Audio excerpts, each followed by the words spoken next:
যারা দীর্ঘক্ষণ ধরে বসে থাকা কাজ করে বা দীর্ঘক্ষণ ধরে কম্পিউটারে কাজ করে, তাদের ঘাড়ে একটা অত্যধিক পরিমাণে পেইন সৃষ্টি হয়।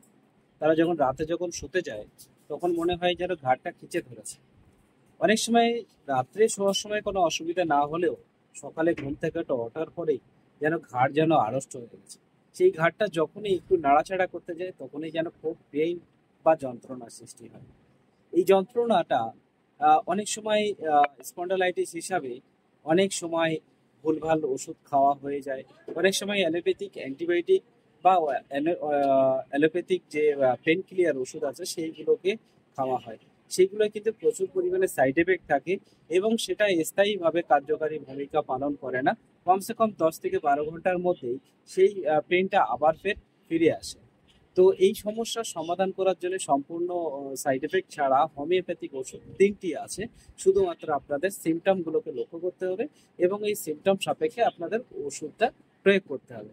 তাহলে দেখবেন আপনার শুধু 1 ডোজ 1 থেকে 2 ফোঁটার ওষুধেই আপনার এই সমস্যা ঠিক হয়ে যেতে পারে। তো এই সমস্যার সমাধানের জন্য প্রথম একেবারে স্পেসিফিক ওষুধ হিসেবে ধরা হয় সেটি হচ্ছে লেকনেন্থাস 200। এই লেকনেন্থাস 200 এই ওষুধটি, এর সিমটমটা কি? যদি দেখা যায় যে পেশেন্টের মধ্যে তার ঘাড়ের অত্যাধিক পরিমাণে ব্যথা হয়, সেই ব্যথার সাথে সাথে ঘাড়টা যেন মনে হয় যেন আড়ষ্ট হয়ে গেছে এবং খিচে ধরে আছে। এই আড়ষ্ট ধরা বা খিচে ধরার যে সমস্যা আছে, এই সমস্যাকে সমাধান করতে এই লেকনেন্থাস ওষুধটি প্রয়োগ করা হয়।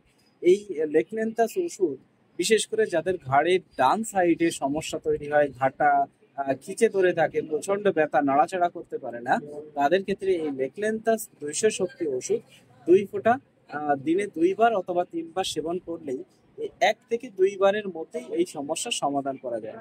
দ্বিতীয় আরো একটি ওষুধ, সেটি হচ্ছে অ্যানাকার্ডিয়াম। যাদের ঘাড়ে প্রচন্ড পরিমাণে পেন হয় এবং সেই পেনটা যেন মনে হয় যেন আড়ষ্ট হয়ে গেছে বা খিচে ধরে আছে, সেটাকে কোনোভাবে নড়াচড়া করা যাচ্ছে না, এখানে কিন্তু একমাত্র ওষুধ অ্যানাকার্ডিয়াম। এই অ্যানাকার্ডিয়াম ওষুধ 2 ফোঁটা আপনি সরাসরি জিহ্বায় দিয়ে দিলে দেখবেন আধ ঘন্টার মধ্যে আপনার কষ্টগুলোকে অনেকটা বিতাড়িত করতে পারবেন। এরপরে আরো একটি ওষুধ, সেটি হচ্ছে কনিয়াম বা কোনিয়াম। যারা দীর্ঘক্ষণ ধরে কম্পিউটারে কাজ করে বা দীর্ঘক্ষণ ধরে তারা একভাবে স্থায়ীভাবে বসে থাকার কারণে বা কম্পিউটার, টিভি, ল্যাপটপ ঘাটার কারণে অনেক সময় কোমরটা বা ঘাড়টা যেন মনে হয় যেন আড়ষ্ট হয়ে থাকে। এই আড়ষ্টতা কাটানোর জন্য কোনিয়াম ওষুধটি ব্যবহার করা হয়। কোনিয়ামের সিমটম, যখন লক হয়ে যায়, আড়ষ্ট হয়ে যায়, তখন একটু হালকা হালকা যদি নাড়াচাড়া করা হয়, যেন মনে হয় যেন সেই কষ্টটা তার একটু কম কম ফিল হতে। কিন্তু যখন জোরে নাড়ে, তখন কিন্তু তার বেদনা অনেক বৃদ্ধি পায়। এই সিমটমের উপরে আমরা কোনিয়াম ওষুধ 30 বারের ওষুধ সরাসরি জিহ্বায় দিতে পারি, দিলে এই সমস্যা ঠিক হয়ে যায়। ওর সাথে সাথে কিছু এক্সারসাইজ করা খুবই জরুরি আছে। কোমরের নির্দিষ্ট বা কোমর বা ঘাড়ের জন্য নির্দিষ্ট কোনো এক্সারসাইজের যদি আপনাদের কোনো প্রয়োজন হয়, অবশ্যই আপনারা কমেন্টে জানাবেন। আমি আপনাদের জন্য আলাদা করে একটা ভিডিও বানিয়ে দেব। সেই ভিডিওতে আপনারা জানতে পারবেন কোমরের এবং ঘাড়ের জন্য স্পেসিফিক ব্যায়াম কি, যেটা আপনার দ্রুত সেই সমস্যাকে সমাধান করতে পারে।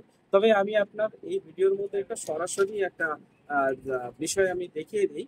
আহ, অন্তত আকুপ্রেশার করে এই সমস্যার সমাধান করতে পারেন। এই আকুপ্রেশারে কিভাবে আপনি আকুপ্রেশার করবেন?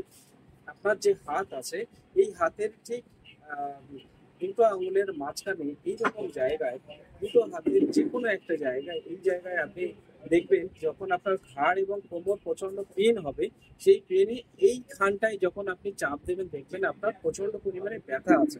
সেই ব্যথা জায়গায় আপনি সরাসরি এরকম হাতটাকে উল্টো হাতে রেখে দিয়ে এই জায়গায় যদি আপনি প্রেস করেন, কমসে কম 50 বার এইভাবে প্রেস করুন, ছাড়ুন, প্রেস করুন, ছাড়ুন, প্রেস করুন, ছাড়ুন, এইভাবে করতে করতে আপনার কিন্তু এই কোমরের ব্যথা এবং ঘাড়ে ব্যথা শুধু এক্সারসাইজের মাধ্যমেই আপনার অনেকটা স্বাভাবিক হয়ে যাবে। বাকিগুলো আপনার ফিজিওথেরাপি বা অন্যান্য এক্সারসাইজ ব্যায়াম থেরাপি আছে, সেগুলো আপনার করলেও ঠিক হবে। তবে আপনি যদি কোনো ব্যায়াম একদম না জানেন, তো শুরুতেই যদি আপনার এই এক্সারসাইজ করেন, তাহলে আপনি দেখবেন 1 থেকে 2 মিনিটের মধ্যে কিন্তু সেই ব্যাক পেইনটা প্রায় 70% কিন্তু ব্যথা কমে যাবে। যদি আপনারা এই এক্সারসাইজটা 1 ঘন্টা অন্তর অন্তর খান, হয়তো আপনার ওষুধই লাগবে না, 1 ডোজ ওষুধেই কিন্তু আপনার কাফি হয়ে যেতে পারে। তো বন্ধুরা, ভিডিওটি যদি মনে হয় আপনাদের কাছে খুবই গুরুত্বপূর্ণ এবং অনেক ভালো লেগেছে, তাহলে মানুষের স্বার্থে ভিডিওটিকে শেয়ার করুন। এবং ওর সাথে সাথে যদি মনে হয় যে এই ধরনের ভিডিও আপনাদের ভীষণ হেল্পফুল মনে হচ্ছে, বা আপনারা কেমন এই ভিডিওগুলো অনুভব করছেন, অবশ্যই আপনারা কিন্তু কমেন্টে জানাতে ভুলবেন না।